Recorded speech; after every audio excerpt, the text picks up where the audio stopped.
Momen-momen ataupun kisah-kisah yang berharga kini saya kumpulkan dengan judul Inspirasi Bersama. Saya adalah seorang mahasiswa biasa yang mempunyai suatu inspirasi untuk dapat membagikan orang di sekitar saya. Maka itu, apa yang dapat saya lakukan? Apakah bermakna? Hei, hentikan pikiran-pikiran negatif yang muncul. Mari bertindak. Lakukan hal yang benar menurutmu. Selagi itu menghasilkan buah-buah kebahagiaan bagi yang di sekitarmu. Saya memulai inspirasi saya dengan memulai berjualan telur. Hah? Telur? Bukannya kamu sudah pernah menjadi asisten dosen di kampus? Bukankah jadi menurun malah menjadi jualan telur? Ucap salah satu teman saya di kampus. Lantas saya jawab kemudian, ya, saya menjual telur. Saya tahu bahwa itu adalah suatu inspirasi kecil. Tapi ingatlah, niat yang ada di dalam hatimu itu tak dapat ditebak. Inilah niatku, inilah tekadku. Biar ku mulai dari yang paling sederhana.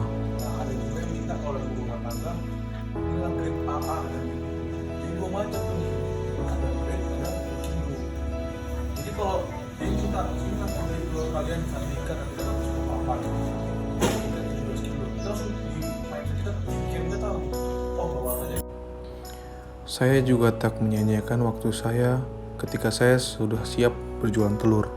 Tapi saya juga senang dalam membantu keluarga saya ketika ubinya sudah panen.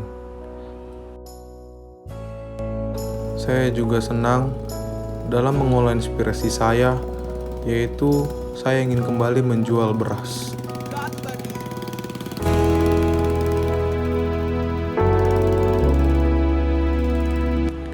Saya sangat mencintai inspirasi kecil saya ini. Banyak sekali nilai-nilai penting pada Alkitab yang teraplikasi saat berdagang. Dari yang saya belajar kesabaran, ketabahan, serta pantang menyerah.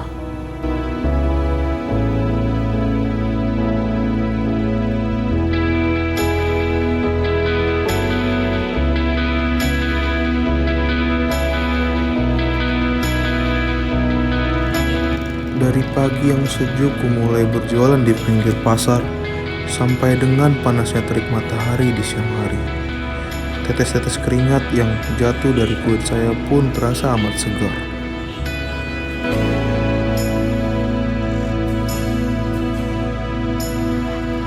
Seiring bergulir waktu, kembali lagi, saya tak pernah menyanyiakan waktu saya.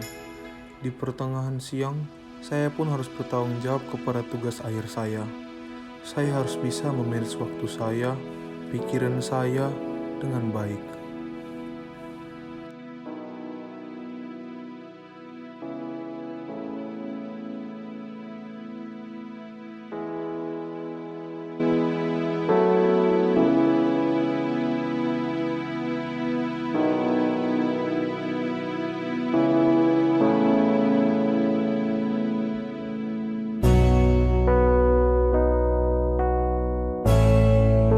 Dan inilah ibu saya, seorang wanita yang menjadi buah dari inspirasi saya. Ibu saya adalah panutan bagi saya. Ia tak pernah luput dari yang namanya kerja keras. Beribu-ribu cara telah ia lakukan agar dapat membahagiakan orang-orang yang ada di sekitar kita.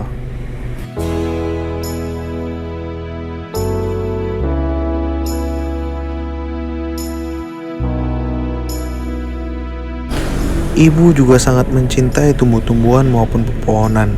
Terlebih lagi, ia sangat pandai merawat bunga. Terlepas dari beberapa tumbuhan, ibu juga senang sekali dalam memberi ikan makan.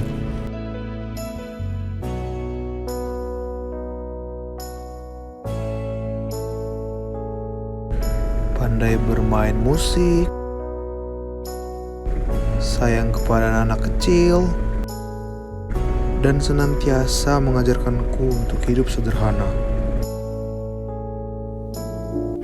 Terlepas dari semua yang telah dilakukan, ibu selalu mengajarkanku untuk menghargai apa itu doa yang sesungguhnya, serta kenapa kita harus senantiasa memberi serta menghias tempat-tempat doa.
Pada cuplikan barusan juga terdapat beberapa momen nyata yang dapat turut kita bahagiakan, yaitu seperti untuk adik sepupu saya, ibu rela membelikannya handphone demi perkuliahannya di masa daring ini.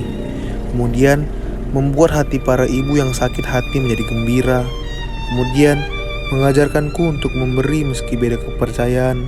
Kemudian serta mengobati dan selalu mengontrol adik papa yang paling kecil, di mana ia sedang sakit depresi dan mudah untuk marah. Kemudian gendong tulang saya yang pinggangnya sakit akibat kecelakaan. Serta yang terakhir adalah selalu menghargai para biarawati-biarawati karena akan ketulusan hatinya dalam melayani. Terdapat beberapa ayat-ayat Alkitab yang menjadi pedoman bagi saya dan ibu saya selama ini dalam memberi maupun bertindak. 2 Korintus 9 ayat 6. Camkanlah ini, orang yang menabur sedikit akan menuai sedikit juga, dan orang yang menabur banyak akan menuai banyak juga. Amsal 3 ayat 27. Janganlah menahan kebaikan daripada orang-orang yang berhak menerimanya, padahal engkau mampu melakukannya.